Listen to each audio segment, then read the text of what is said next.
Hello students, पिछली video में हम क्वांटम संख्याएं पढ़ रहे थे, उसे आगे आज हम कंटिन्यू करेंगे। तो हमने पिछली वीडियो में दो क्वांटम संख्याएं, मुख्य क्वांटम संख्या और द्विगंशी क्वांटम संख्या पढ़ ली थी। मुख्य क्वांटम संख्या को n से निरूपित करते हैं और ये परमाणु के कक्ष को प्रदर्शित करती है, जबकि द्विगंशी क्वांटम संख्या को हम L से दिखाते हैं और ये जो है परमाणु के उपकक्ष को दिखाती है। और थर्ड जो यहाँ पे हम पढ़ने वाले हैं वो है चुंबकीय क्वांटम संख्या, जिसको हम m से दिखाते हैं और ये परमाणु के कक्षक या इसी को हम इंग्लिश में ऑर्बिटल कहते हैं, तो उसको निरूपित करती है। और लास्ट है चक्रण क्वांटम संख्या, जिसको हम s से दिखाते हैं और ये इलेक्ट्रॉन के चक्रण को दिखाती है। तो यहाँ पे हम इन दोनों को विस्तार से पढ़ेंगे। तो थर्ड है चुंबकीय क्वांटम संख्या।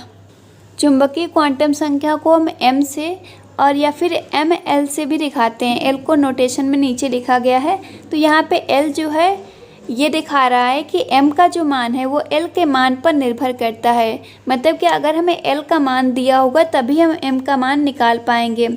तो वैसे हम देख सकते हैं कि m का मान l के मान पर निर्भर करता है और l का मान जो है ये n के मान पर निर्भर करता है। तो साथ में यह दिया हुआ है कि ये चुंबकीय क्वांटम संख्या जो है यह परमाणु के कक्ष या ऑर्बिटल को प्रदर्शित करती है। और अगर हम m का मान निकालना चाहते हैं तो ये मान जो है l के किसी दिए हुए मान के लिए -l से +l तक होती है और इसमें शून्य भी होता है, मतलब शून्य सहित ये सारे मान होते हैं m के मान में। यानी इसका अर्थ ये हुआ कि अगर हमें l के अलग अलग मान दिए हुए, जैसे मान लीजिए l बराबर 0, 1, 2, 3 आदि दिया हुआ है, तो उससे हम m का मान अलग अलग निकाल सकते हैं। मान लीजिए अगर l का मान 0 दिया हुआ है, तो अगर हम m का मान निकालना चाहते हैं तो हम देख सकते हैं कि m का मान जो होगा वो l के मान के लिए हम देख रहे हैं कि -l से +l तक, यानी -0 से +0 तक होगा। तो चूँकि 0 माइनस या प्लस में नहीं होता है, तो यानी m का मान केवल हमें यहाँ पे 0 प्राप्त हो जाएगा। अब इसी प्रकार से अगर हम l बराबर 1 के लिए देखें तो m का जो मान होगा ये -1 से +1 तक होगा और शून्य सहित होगा। तो अगर इसको हम विस्तार से लिखें -1 से +1 तक, तो ये हो जाएगा -1, फिर उसके बाद आएगा 0, फिर +1।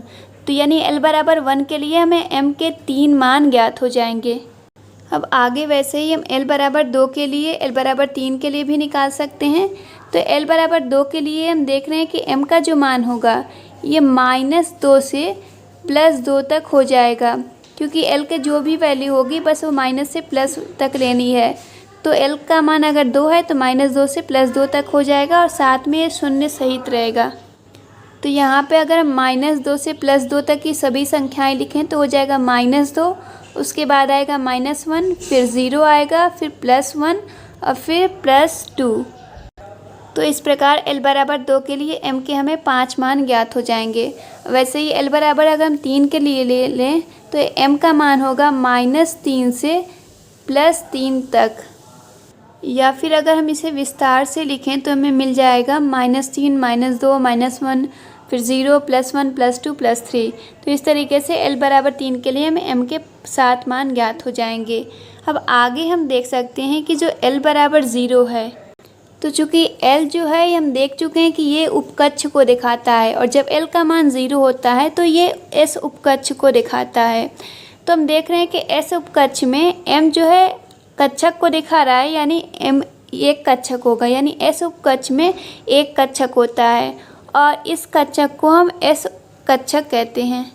तो इस प्रकार से s उपकक्ष में एक ही कक्षक या एक ही ऑर्बिटल होता है, वो होता है s ऑर्बिटल।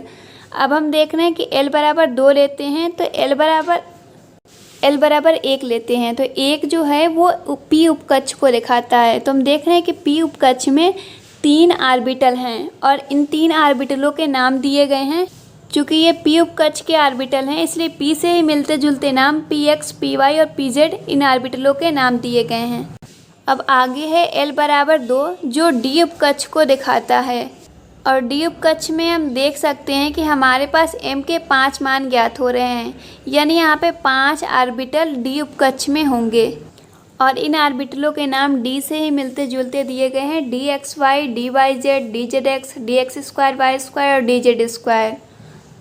यहाँ पे एक बात ध्यान देने वाली है कि हम ये नहीं बता सकते कि किस ऑर्बिटल के लिए कौन सा मान होगा।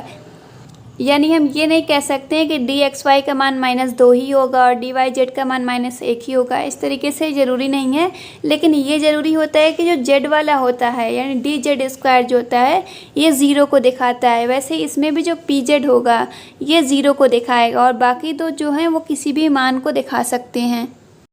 इसी प्रकार हम आगे भी देख सकते हैं कि l बराबर 3 जो है ये f उपकक्ष को दिखाता है और f उपकक्ष में हम देख सकते हैं कि हमारे पास 7 ऑर्बिटल प्राप्त होंगे। चूँकि इन ऑर्बिटलों की संरचना बहुत जटिल है इसलिए यहाँ पे हमें f उपकक्ष को पढ़ने की ज़रूरत नहीं है।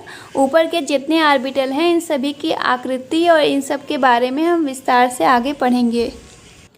अब फोर्थ हम देखते हैं चक्रण क्वांटम संख्या।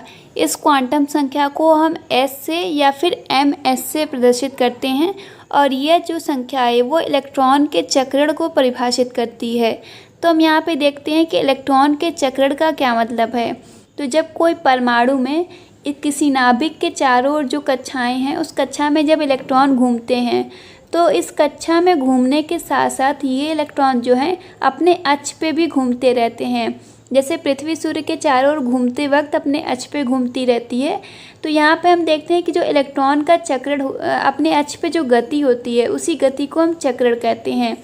तो ये गति 2 प्रकार की हो सकती है, या तो इनका जो चक्रण है ये घड़ी की सुई की घूमने की दिशा में हो यानी क्लॉकवाइज हो, या फिर उसके अपोजिट यानी एंटी क्लॉकवाइज चक्रण हो।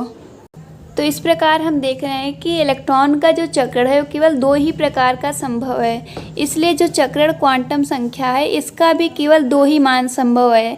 एक मान है +12 और दूसरा मान है -12। मतलब कोई भी इलेक्ट्रॉन है तो या तो उसके चक्रण क्वांटम संख्या का मान +12 होगा या फिर -12 होगा। तो यहाँ पे हम देखते हैं कि अगर चक्रण जो है क्लॉकवाइज है यानी जिसको हम हिंदी में दक्षिणावर्त कहते हैं, तो उस कंडीशन में s का मान जो होता है वो +12 होता है। और अगर चक्रण वामावर्त यानी एंटी क्लॉकवाइज है तो s का मान जो है -12 होता है। तो इस प्रकार से हम देख सकते हैं कि s का जो मान है वो इलेक्ट्रॉन के चक्रण को प्रदर्शित कर रहा है।